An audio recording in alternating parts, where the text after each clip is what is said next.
Hey, what's up, everyone? Nicky Skevich here with Daily Fantasy Winners. We've got the next edition of Tee to Green here for you. And this week's edition is the Shell Houston Open preview. And so, some things you need to know about this tournament. Obviously, a tournament that's down in Houston, Texas. And this is the last tournament before the Masters. Finally, next week is Augusta. It's kind of the official transition phase into the sports calendar, if you will. It's like the last tournament that basically signifies the jumpstart to golf season, depending on how big of a golf fan you are, but it's also kind of transitions us from March Madness into like the NHL and the NBA playoffs, the start of baseball season, all that kind of things. So this is kind of like the transition phase, if you will, I think, is really when Augusta comes in. So obviously a very exciting time for all sports fans. And so what does this mean in terms of it being the last tournament before the Masters? And really, there's some negative things and some positive things. One negative thing is we're going to probably see a few WDs here in this tournament, and usually it does depend on the year. Sometimes there's only one or two. Sometimes we get like 5 or 6 WDs here, and weather will play a significant role into this. And then of course as well, like just if like 1 or 2 people like their back starts to hurt or something like that, they just want to make sure they're 100% for the Masters. Like that can happen sometimes. And so it's just a note to say, like, yeah, if your golfer's doing horribly, he may not even finish the 2 rounds pending a weather situation, or even if he does make the cut and then some weather situation pops up, but they're like not in contention to win the tournament. Just don't think like everything's perfect, like for you, your golfer's going to play every single hole. It'll most likely happen, but it's by no means a guarantee. We usually see about 4 WDs here every year.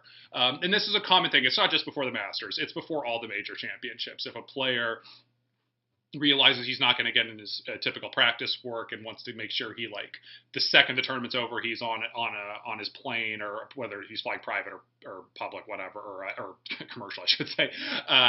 They just want to make sure they're not stuck here until like at the tournament the week before until like Monday, like dinner time, and then they're flying in and they're only going to get like 2 days of practice work before the major championship. So that's just something to keep in mind, anyways. As far as the weather, what it looks like for this week so far, I mean, it's Tuesday afternoon when I'm recording this, so it could easily change.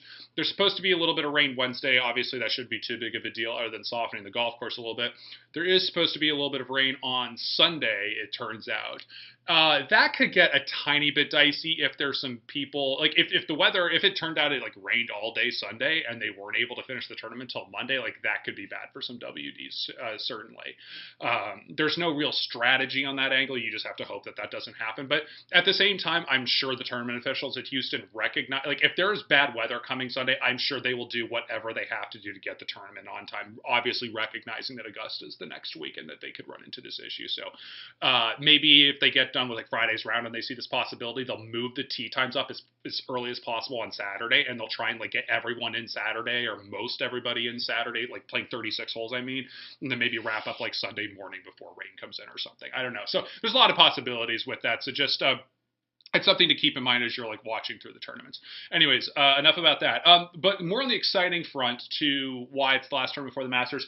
It's just the last chance for players who aren't in the Masters field to qualify, and they can do that either by winning the golf tournament, of course, or they can move into the top 50 of the official World Golf Rankings. There are always a handful of players that are just outside the top 50 who aren't like qualifying by like another way of getting in, whether it's like winning a tournament the previous year, finishing, I think it's in like the top 4, if I remember right, of like one of the previous major championships, something like that. There's like different ways you can qualify into the Masters. And so it's an exciting time for some people like that. And because of this, actually, historically, I mean, sometimes there are like, top names that win it. Like you have to actually go back all the way to 2012 when like Hunter Mahan won the tournament, back when Mahan was playing like really good golf. And, 2011 was Phil Mickelson. They did Anthony Kim, obviously, when he was, a rising star before. And then Paul Casey won it. Adam Scott won back in like 2007, I think it was. So you have some like stars that have won here. But if you take a look at the last 4 years, we've had Jim Herman win it. J.B. Holmes, obviously a little bit of a better player, but wasn't quite like, the Ryder Cup player, like quite up to the star we knew he was going to be maybe at the time.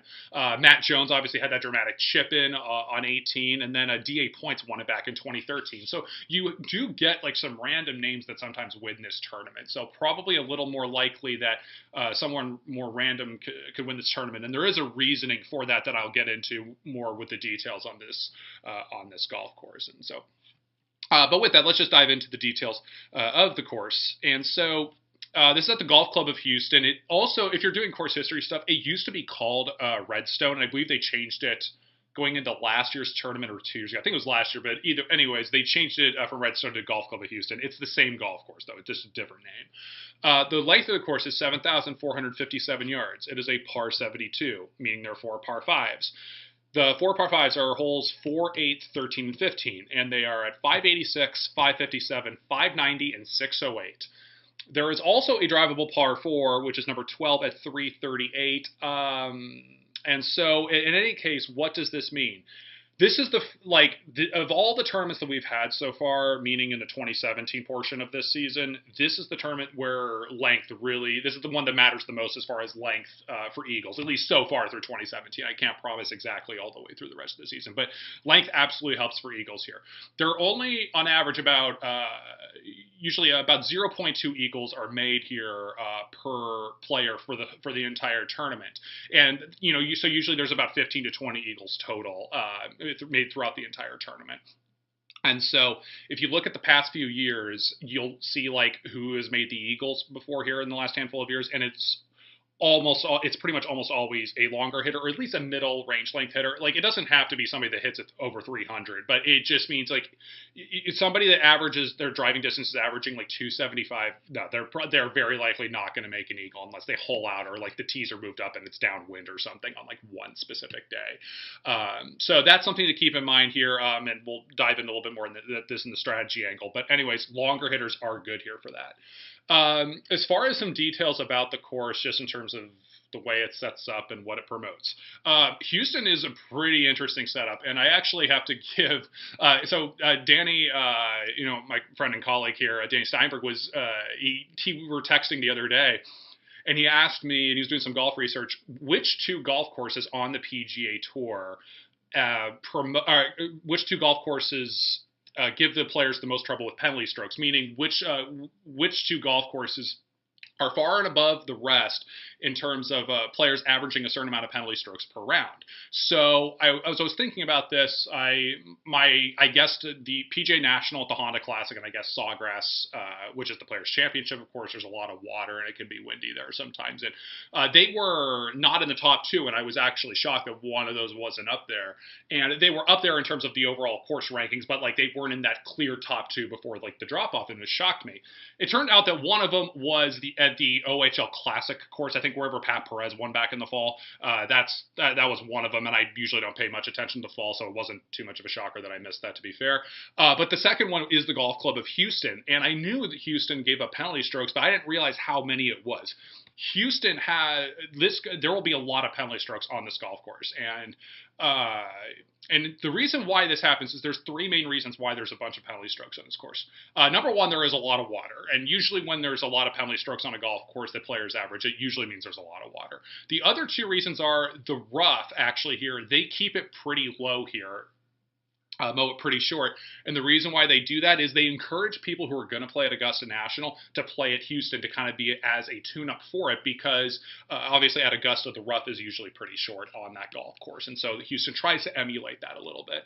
And then the third reason is it's usually pretty windy at Houston, or at least there aren't that many trees protecting the golf course. Usually what you'll have is your average hole. I mean, it really does depend, but your average hole, say just 450-yard par 4, and you'll have water going down one side, and then you'll have fairway, you'll have fairway bunkers, you'll have rough, maybe cart path. I can't remember the cart path situation. I think there is, but and then you'll have maybe some trees off to the side, or maybe it'll be another golf hole over to the other side. It just kind of depends, or the trees just won't be really that much in play on the hole. There will be on a few holes, but not that many of them.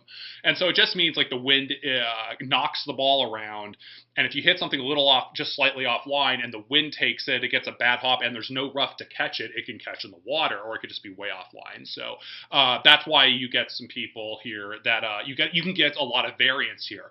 And that's also why I brought up why Sometimes you'll get like a random person that's won this golf tournament, usually done pretty well here. Whether it was like, like I mentioned, like DA Points or Matt Jones, Jim Herman. I know Johnson Wagner's actually done. I don't think he's won this tournament, or if he has, it's been a long time, but he's finished near the top a couple times over the last handful of years. So you're going to get like, don't be surprised if there's going to be like a mid $6,000 level golfer that's, right there at the end near the top of the leaderboard with variance. But that's not to say though that like it's complete variance. Like there are definitely like the best players have like obviously a better chance of winning it, but just to say it's a little bit more variance here. Okay, moving into the strategy portion of this.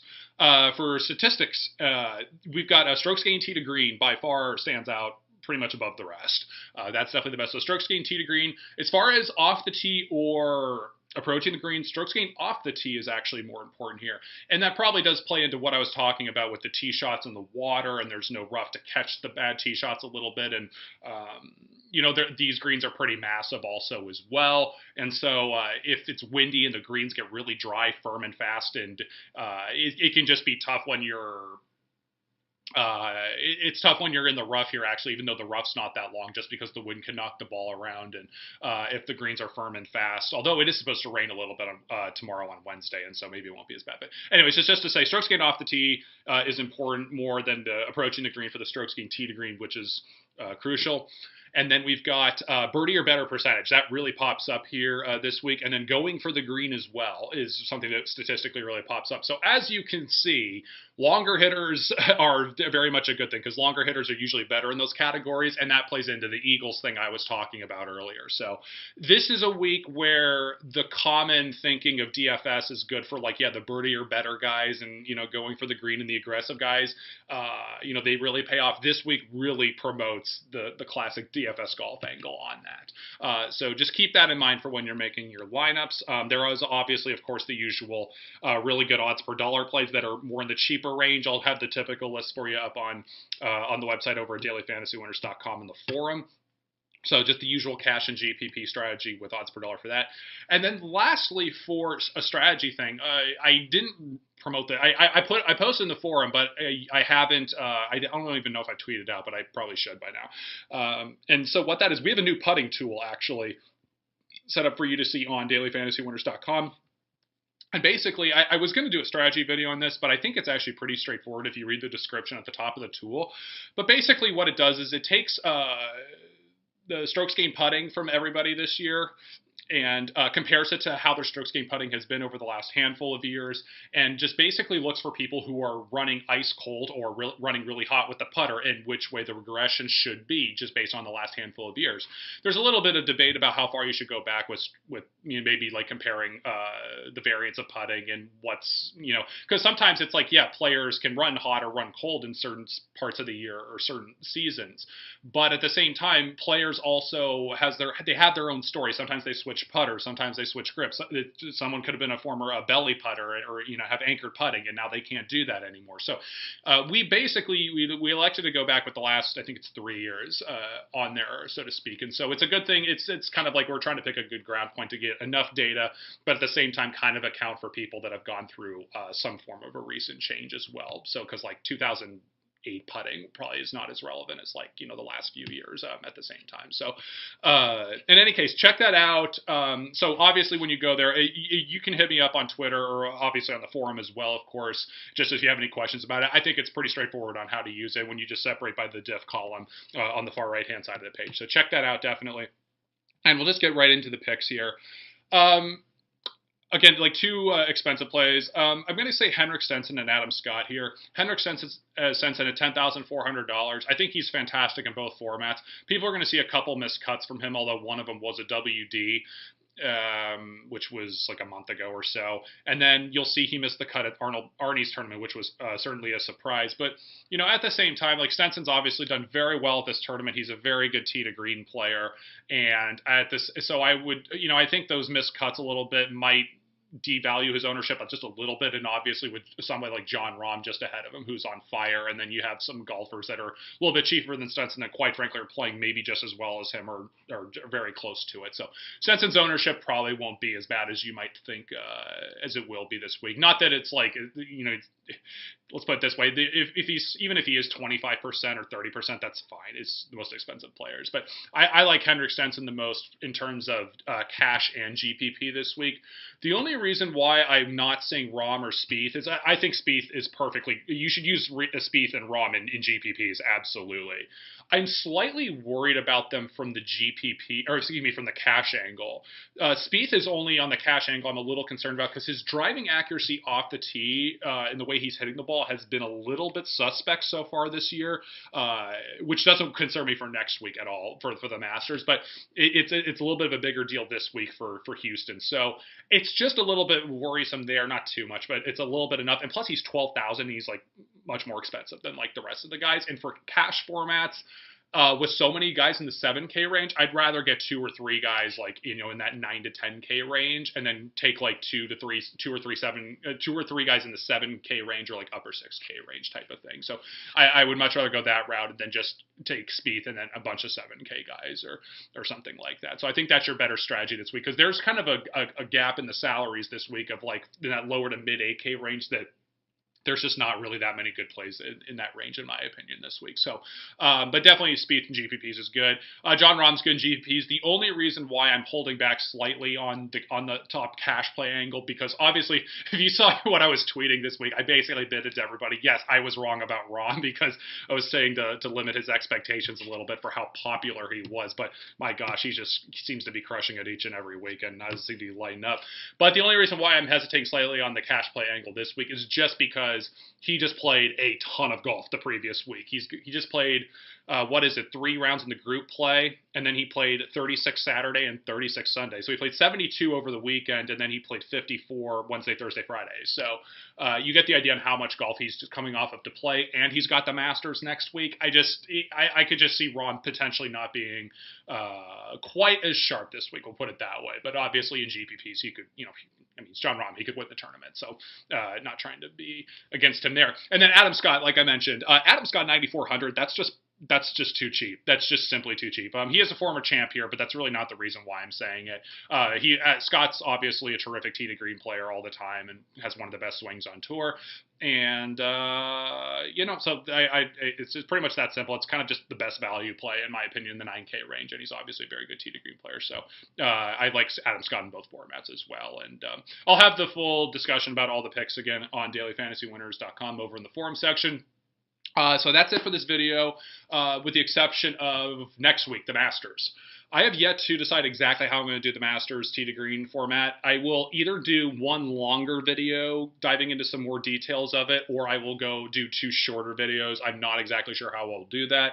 I will try to, I know people will more be wanting to play in the Masters DFS stuff. So I will certainly be trying to make myself as available as possible for anyone to have questions. We can talk on Twitter. We can talk in the forum. We can talk in the chat, some type of thing. Or you can hit me up on Twitter asking, hey, do you want to chat what time, like, do we want to set up a time maybe I could be on the DFW chat for a couple hours or something like that and chat with people. So we can work on all that stuff type of a thing. So just stay tuned on that, and I'll announce some stuff on Twitter here as we get closer to the weekend and everything like that and figure everything out. So, all right, thanks for watching, everyone. I'm on Twitter, obviously, at Nick Yuskevich. Daily Fantasy Winners is on Twitter at DFantasyWinners. And then please subscribe to our YouTube channel. Very much appreciate it. All right, thanks.